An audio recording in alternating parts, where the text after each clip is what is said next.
Harry Truman, Washington, D.C. appeared to be the target of airborne intruders.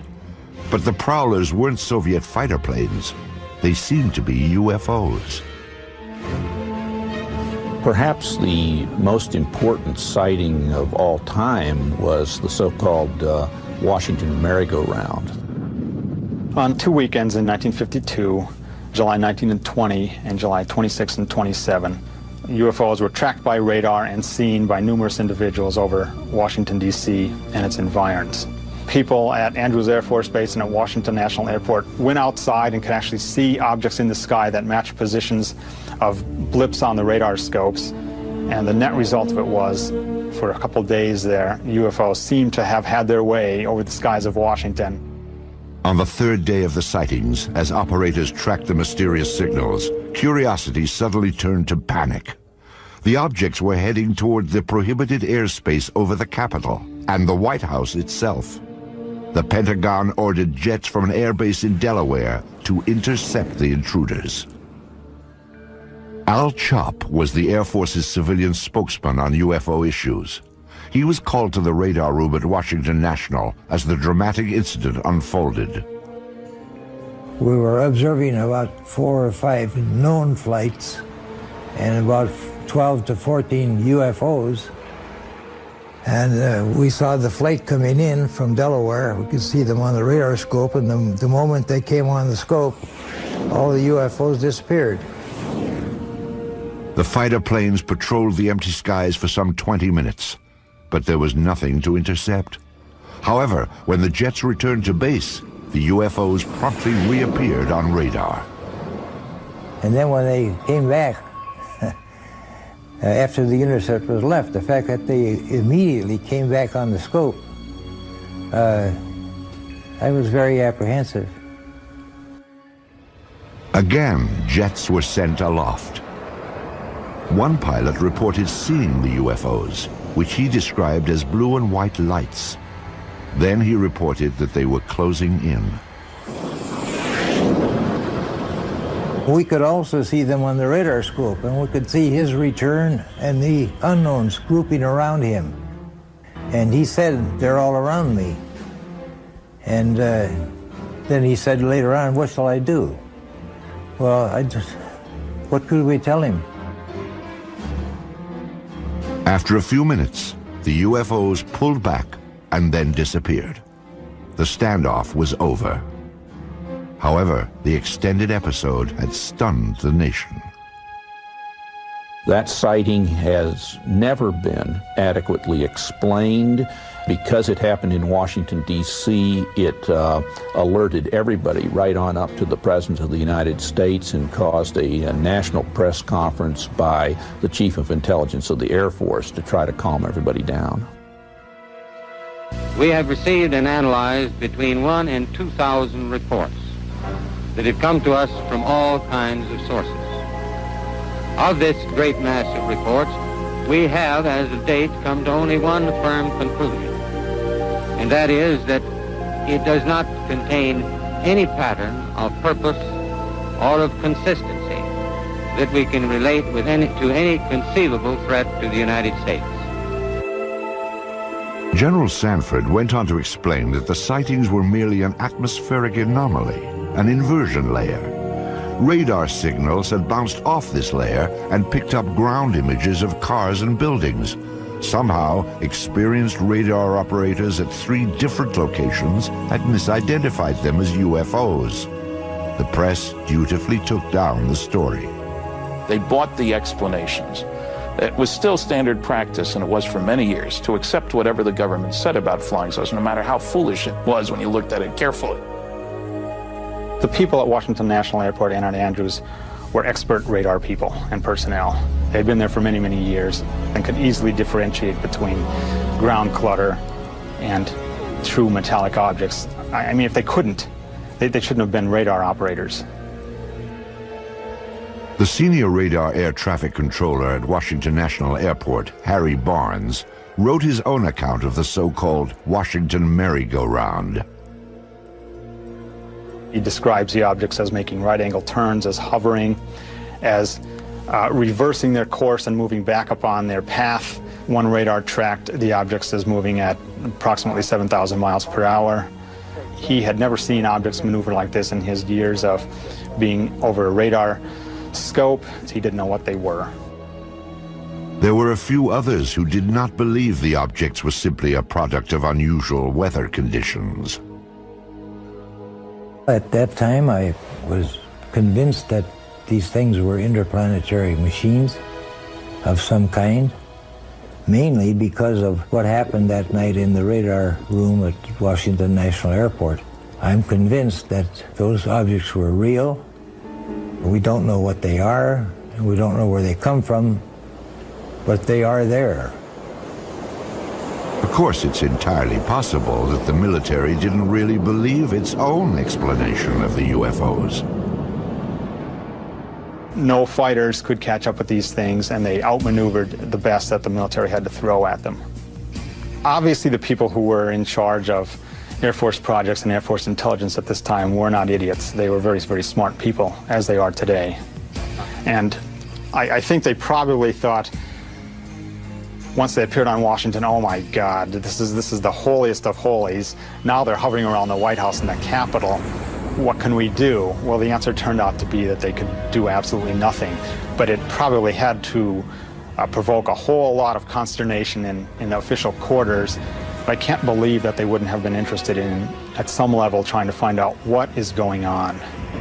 It's a national defense concern. There was a technical report that said it's the most classified subject in the United States, even more so than the H-bomb. That's going pretty far. That's taking it very seriously. In the decades after the Washington National incident, aerial sightings were reported more frequently and all across the country. Some episodes were even recorded on tape. Dark 05, 327.1, 327.1. On March 25, 1995, 3 crew members on America West Flight 564 saw something unusual in the sky over Bovina, Texas. Texas 564, go ahead. Yeah, off to our 3 o'clock. Get some strokes out there. Can you tell us what it is? Right now, I don't know what it is right now. It was 10:25 p.m. and the plane was cruising at 39,000 feet. The crew kept their eyes on a large object with flashing lights, visible below them. When they turned west, the object turned too. Here is the actual conversation between the flight's first officer and air traffic control. 564, can you pay that object at all on your radar? Cactus 564, no I don't. And talking to the 3 or 4 guys around here, no one knows what that is. We've never heard about that. But nobody's painting it at all? Okay, Cactus 564, say again? There's nothing on the radars on the other centers at all on that particular area, that object that's up in the air? It's up in the air? Affirmative. No, no one knows anything about it. Eventually, the object moved in front of an active thundercloud. When lightning flashed, the crew got a better look. What's the altitude about? I don't know, probably right around 30,000 or so, and it's with a drill that starts from going counterclockwise, and the length is unbelievable. The airline crew was seeing something that ground radar was not picking up. Air traffic controllers alerted Cannon Air Force Base in eastern New Mexico to check if military aircraft, or perhaps weather balloons, were known to be in the area. Cannon 21. Cannon, go ahead. Hey, do you guys know if there was anything like a tethered balloon or anything released that should be above tie band? No, we haven't heard nothing about it. Okay. Guy at 39,000 says he sees something at 30,000 that the length is unbelievable and it has a strobe on it. Uh-huh. This is not good. What does that mean? I don't know. It's a UFO or something. It's that Roswell crap again. The desert just outside Roswell, New Mexico, was the site of a mysterious aircraft crash in July of 1947. Some 50 years later, the name Roswell had become synonymous with UFOs. And like Roswell, the experience of Flight 564's crew is still unexplained. Though crew members stick to their story, they prefer to remain anonymous. There's a lot of confusion, a lot of hesitancy about even reporting something like this, even in FAA, even in military. They're going to think we're crazy. I don't want to be grounded. I'm risking something here. And a lot of airline pilots feel that way too. Why should I report this? I don't want to be under a medical microscope here. I'm not losing my mind. Airlines don't like to employ people who see strange things. If you have a reputation in your company or your Air Force squadron as being the guy who saw the UFO from your F-18, I'm not sure I want to fly wing with him, you see. It's a subtle thing. Again, it goes back to denial.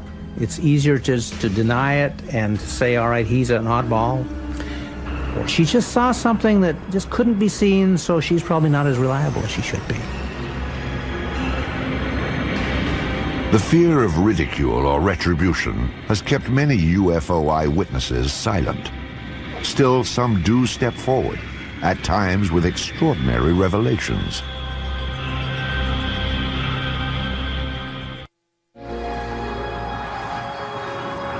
Shag Harbor is a small fishing village on the east coast of Canada. It is a peaceful place where the locals focus on the sea, not the sky. But in 1967, a dramatic UFO incident upended Shag Harbor's quiet ways. It was October 4th, 1967, when two of the townspeople en route to their homes spotted something strange above the tree line. My friend and I were talking as I was driving, and all of a sudden my friend said, look at those lights in the sky. When we first seen them, they looked like they were stopped. Of course, we was driving in the car and we couldn't tell if they were stopped or if they were moving or what they were. And after we lost sight of it and we ran around the corner, we gained sight of it for a few more seconds, then we lost sight of it again.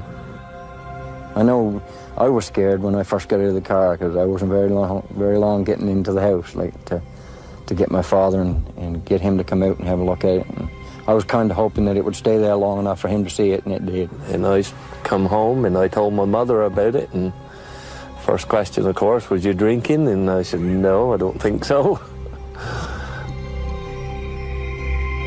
Smith and Kendrick weren't the only ones to see the strange lights. Many of the locals watched as they flickered off and on. Suddenly, the luminous object turned on its side and plummeted into the harbor waters.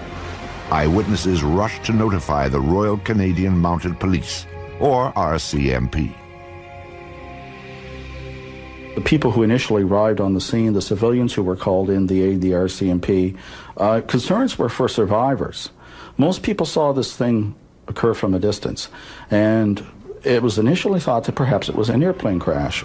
But what the eyewitnesses saw, or in this case what RCMP officers saw when they arrived on the scene, there were at least 3 officers on the shoreline that at least saw a pale yellow light moving on the water. They all felt that it was something quite unusual. The RCMP officers were not alone in observing the mysterious object. They were surrounded by a small gathering of spectators. And we all seen it, the police seen it, and everybody was, I guess, startled by it, and none of the people that were there had ever seen anything like it before. And I know I hadn't. The witnesses stood and stared, mesmerized by the strange light on the water. Then, just as suddenly as it had appeared, the light vanished.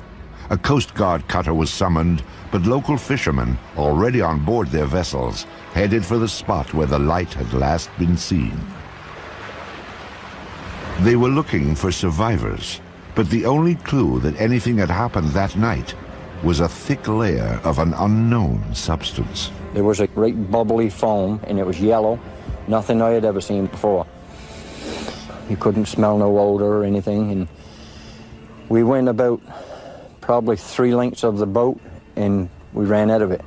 And we turned the boat around and came back into it, and we ran out of it again. The foam, like the lights, eventually disappeared. When it was obvious there was no further sign of distress, the search ended for the evening. By the following morning, the RCMP had already made contact with nearby military bases.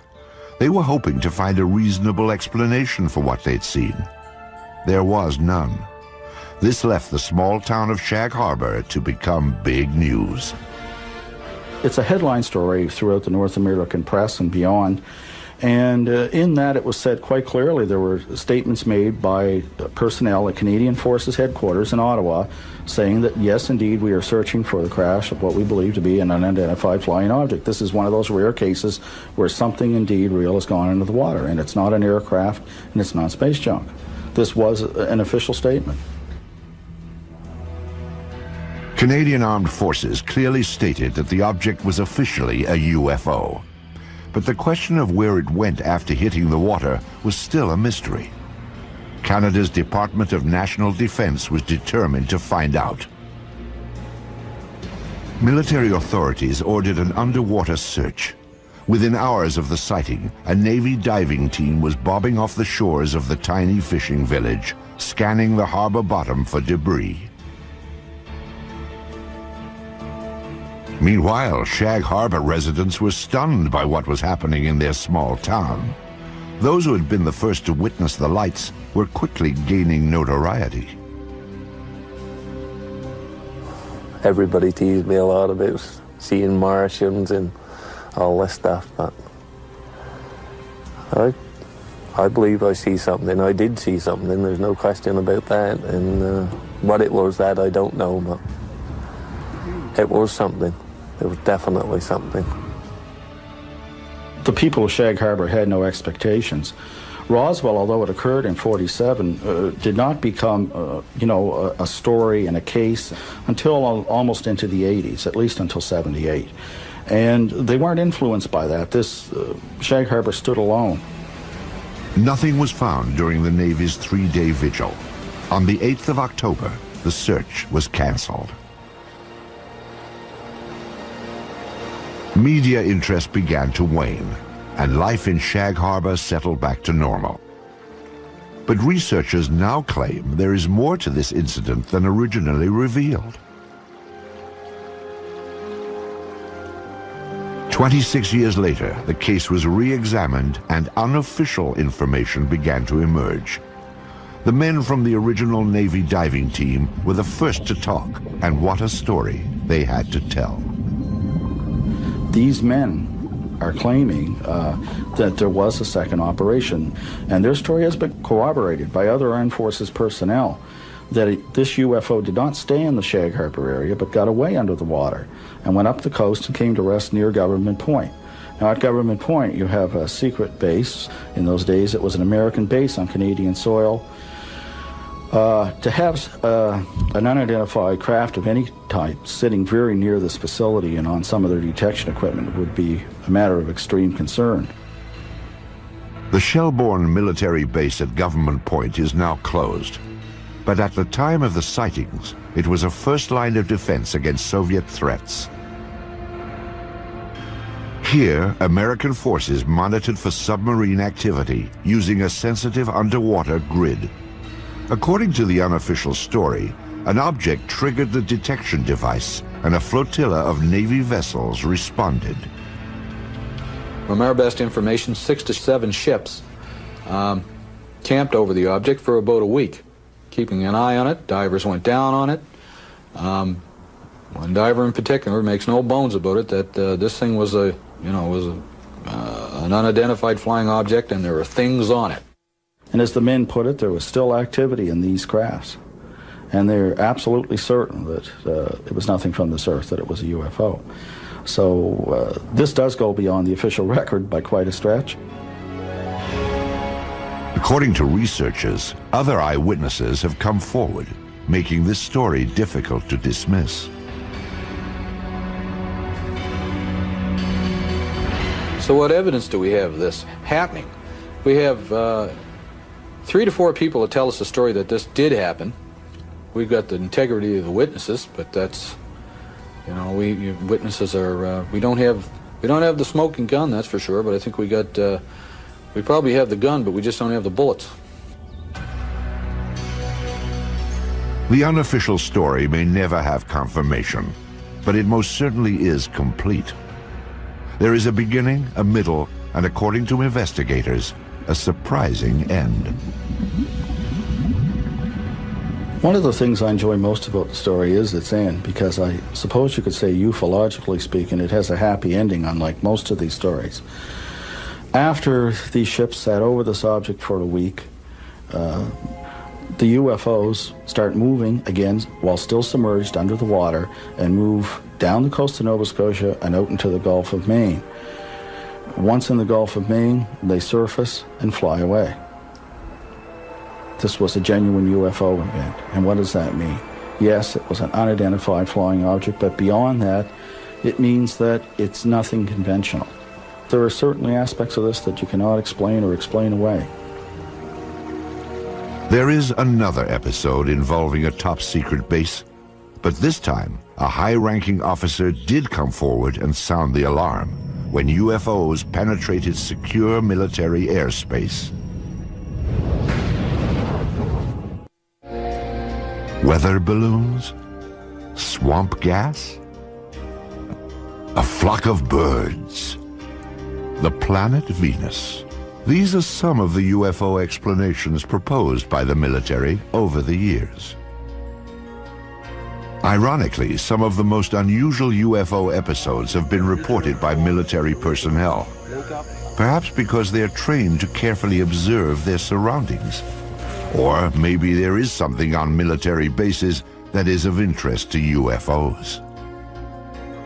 Of all these troubling accounts, few compare with the experience of two of the world's most technologically advanced countries, the United States and Great Britain. This was Bentwaters Air Force Base, located 140 miles north of London. The Rendlesham Forest stands just outside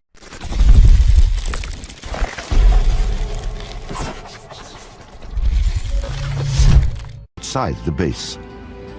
Bentwaters is now abandoned, but before the Soviet Union broke apart, it was a hub of top-secret activity. This was a joint base, shared by both the United States Air Force and England's Royal Air Force. It was also a place that played host to some of the strangest sightings ever reported.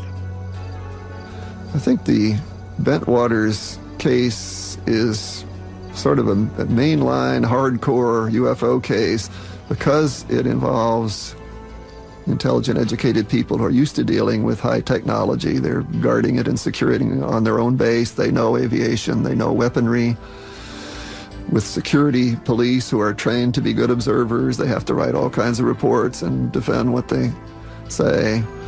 And these people were puzzled, totally baffled by what they observed.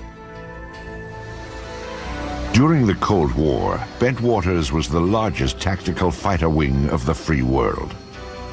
Perhaps its most noteworthy period came in December of 1980, when both the military and the local townspeople watched a dramatic UFO episode unfold. Some say it even rivals the Roswell incident of 1947. It was a cool, clear winter night, when suddenly unfamiliar bright lights were spotted in the sky. They sort of went up and down and moved sideways. They went this way and that and moved about. And this was fascinating. So I opened the front door and walked out into my front yard and to get a better view. And so my house was right at the end of the runway. So I stood there looking at them and I thought, it can't be aeroplanes because I'd landed in the forest. Suspicious activity around the top-secret Bentwaters Air Base was always closely monitored. That night, neighbors could tell that they were not the only ones to experience the unusual episode. I stood there for a few minutes to see what anything else would happen, and I could hear the commotion on the base. The wind was in that direction. I could hear people shouting, calling, and vehicles start up, and I wondered what the commotion was. 3 military patrolmen had also reported unfamiliar lights shining from within the forest. They requested and received permission to investigate beyond the base perimeter. As required, the 3 military police officers filed a report about what they'd seen. I went in to collect the police blotters, the activity from the previous day and previous night, and the desk started laughing when I walked in. And I knew something interesting happened. And he told me by name the 3 individuals and said they were out in the woods chasing UFOs all night, and laughed, as though he didn't believe it. The sighting became a hot topic on the base. Though it was a source of amusement at first, the incident was taken somewhat more seriously as the hours ticked by. There was concern in the powers to be, so to speak, on the base, not so much from the incident that occurred, but the ramifications and the distraction, I guess is the best way to put it. Because a lot of those security policemen were guarding some very, very important materials and had a very, very responsible job. In order to get the base back to normal, the military brass dispatched a team of their own police to investigate. They hoped to find a reasonable explanation for the strange lights. But what they found only heightened concerns. The next day, several of the police went out to the area and did find indentations on the ground, and they called the British PCs, the British police, who came out and wrote it off as hens nesting and rabbits burrowing. The interesting thing is there were 3 depressions which were equal distance apart, and they were all the same diameter, and the ground had been depressed the same depth. Quite interesting. But the story did not end there. 2 nights later, the object returned. An American military team responded, setting out towards the forest. This time, investigators brought a Geiger counter to check for radiation, plus cameras and a tape recorder. Here is the actual recording of Colonel Halt as he encountered the mysterious object near Bentwaters Air Base. Oh, I saw a yellow tinge in it too. Weird. It appears to be maybe moving a little bit this way. Yes, it's better than it has been. So, it's coming this way. It is definitely coming this way. The two pieces of it are shooting off. There is no doubt about it. This is weird. Suddenly the object, the red object, started dripping like molten metal, just like coming out of a crucible. It dripped for, I would say, several minutes and suddenly exploded. There was no sound, just a poof, and broke into multiple white objects, and they all disappeared. We were very puzzled at that time. We really didn't know what to think. In the forest, the military squad detected some unusually high radiation levels. However, they found no other evidence to explain the situation. Then, the team observed a stunning display of lights in the northern sky. The dazzling lights proved to be a mere prelude to the stunning object that appeared in the southern sky. Suddenly, the object to the south approached at very high speed, stopped, I would say a quarter, half mile above us, I can't really tell for sure, and sent down some type of a beam that fell right at our feet. It wasn't like an ordinary light that fans out. This came down straight like a laser beam. Illuminated the ground, a small circle, 8, 10, 12 inches in diameter, probably for about, I'd say, 10 seconds. Well, I was very concerned then. Are we getting a signal? Are we getting a warning?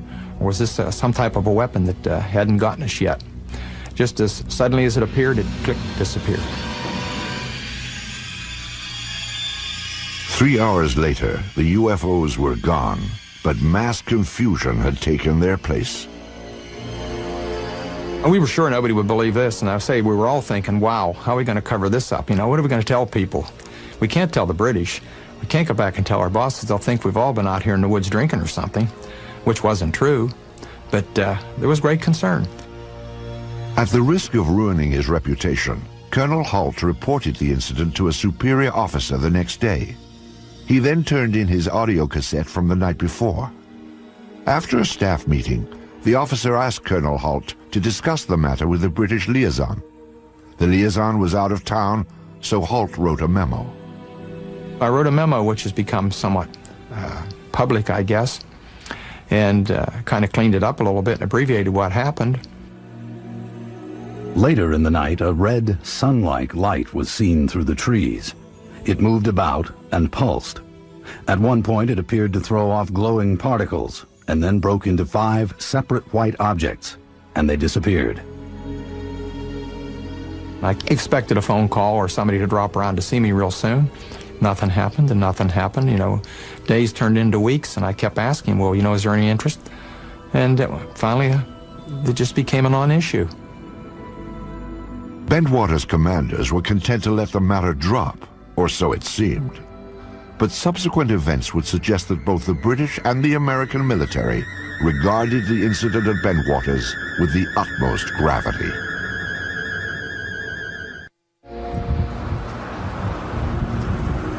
Shortly after Christmas in 1980, a series of bold UFO approaches apparently challenged the security of a top-secret airbase north of London.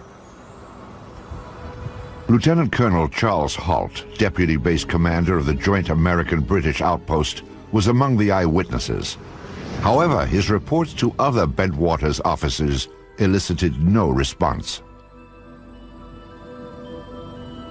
Still, there is evidence that the incident was not ignored. Indeed, far from it. The local townspeople were among those who noticed a change around Bentwaters. I had customers come round to my garage who were military men. I asked what was going on, and they said, well, they weren't allowed to say. And I had one or two officer customers, and I asked them, and they weren't allowed to say either. I don't know why. British UFO researchers Dot Street and Brenda Butler attempted to interview eyewitnesses, but were barred from the base. They didn't say it was a UFO, they said something had happened in the forest. And when we came down and we actually tried to interview people, we were just stopped. A breakthrough came for the UFO investigators when military personnel began to reveal a bizarre story that included more than just the sighting. They claimed an alien craft controlled by extraterrestrials landed in Rendlesham Forest and made contact with American officers. These curious reports have been ignored or denied by government and military officials. Despite this dismissive reaction, some say that the armed forces were keenly interested in the events at Bentwaters. People did investigate. They did it from an arm's length. I was never formally debriefed, and I can't, to this day, can't believe that. I do believe some people crept around the base, so to speak. I do believe there were multiple agencies with a great deal of interest that probed discreetly. I can't explain. I've had people indirectly approach me trying to pry information out and to find out what was going on. Military officials offered only conventional explanations for the extraordinary reports. Among them, that a satellite had fragmented as it re-entered the Earth's atmosphere. I can't rule out that a satellite didn't fall, or a portion of a satellite didn't fall in that area, but how would one account for the object moving through the trees? And the objects in the sky, they did not fall down. They stayed in the sky and moved about in sharp angular patterns, and there were 3 of them. And indeed, it does seem that some space debris did come through at around about the time concerned. But it should be remembered, of course, that the Bentwaters incident occurred over a series of nights. Another explanation for the sighting was refraction of the beam sent out by a nearby lighthouse. Clearly, something extremely unusual happened. The skeptical explanation that it was the lighthouse light reflecting strangely through the woods doesn't make any sense, because why hadn't they encountered that problem before since? If it's this lighthouse, the atmospheric conditions would have been such that at some other point it would have happened, but it never did. So you have something going on there that is inexplicable in the mundane. You've got very credible people who are charged with guarding a facility who cannot explain it, and if these people are incompetent, we'd better get them out of there. But none of the military personnel said to be involved were removed from the base.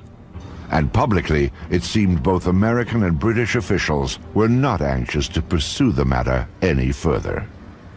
The corporate view of the British Ministry of Defence about the Bentwaters case is simply that the case was looked at the time and was not judged to be of any defence significance. Well, I've not seen that borne out by any analysis. It certainly seems to be an example of bureaucracy gone mad if you have something like this happen and people blandly say it's of no defence significance. Years later, the official position concerning the Bentwaters incident was revisited. This time it was brought before Parliament by no less than a former British Chief of Defence, Lord Hill Norton. Either the Americans, and indeed the deputy base commander, were hallucinating, or they believed that something had landed there, and they had taken photographs and records of it. In either event, it must be of interest to the defense of the United Kingdom. Despite such pronouncements, the military kept quiet about the incident at Bentwaters. Oh, there's no doubt in my mind it was some type of a cover-up. And I think there were some misleading stories put out. Somebody didn't want the general public to be aware of what had happened. Some 2 decades later, all physical evidence supposedly gathered during the incident is missing. No photographs have been found, although 3 separate search teams took pictures. And the military has no comment about the Geiger counter's high radiation readings in Rendlesham Forest. Perhaps the incident at Bentwaters Air Base in December of 1980 will never be fully explained. However, those who were directly involved have reached their own conclusions. I think something totally out of the ordinary happened, something that we don't have an explanation for, and I'd certainly like to have one. Have we been visited? Perhaps. There certainly was some type of intelligent control over what we saw. I don't think there were little green men on board or whatever, and I really can't explain it. I'm firmly convinced there was some type of intelligent control. The baffling episode at Bentwaters is but one on a long list of sightings that seem to merit an in-depth and impartial investigation. Some of the most credible of these reports point to UFO penetration of sensitive defense installations. But there is one place on Earth where military authorities are said to have actually examined alien spacecraft: the forbidden American airbase known as Area 51. The peculiar events at Roswell in July of 1947 seem to have established a pattern for government handling of the UFO issue in the United States. The more officials denied the existence of UFOs, the more it appeared they had something to hide. In the 50s, there was the belief that the U.S. Air Force had proof of some sort that these were alien spaceships and was covering it up to prevent panic. That, in fact, the government not only knows about flying saucers, but is in cahoots with the aliens, that there is a technology exchange going on.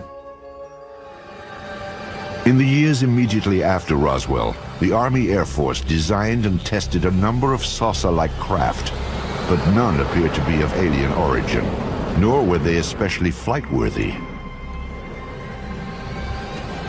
However, in recent decades, suspicion that the government was test-flying captured alien spacecraft has begun to surface again. Attention focused on an ancient dry lake bed deep in the desert of Nevada, at the heart of the Nellis Air Force Range. It is a top-secret test site known as Area 51.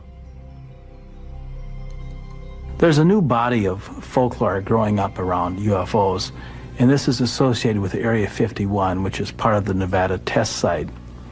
And the story is that flying saucer technology is being tested and flown in extraordinarily advanced aircraft that are being developed there. There doesn't seem to be any question that there are extraordinarily advanced aircraft being test flown there, and this has been going on for some years. Area 51 was the development site used for the F-117 stealth fighter.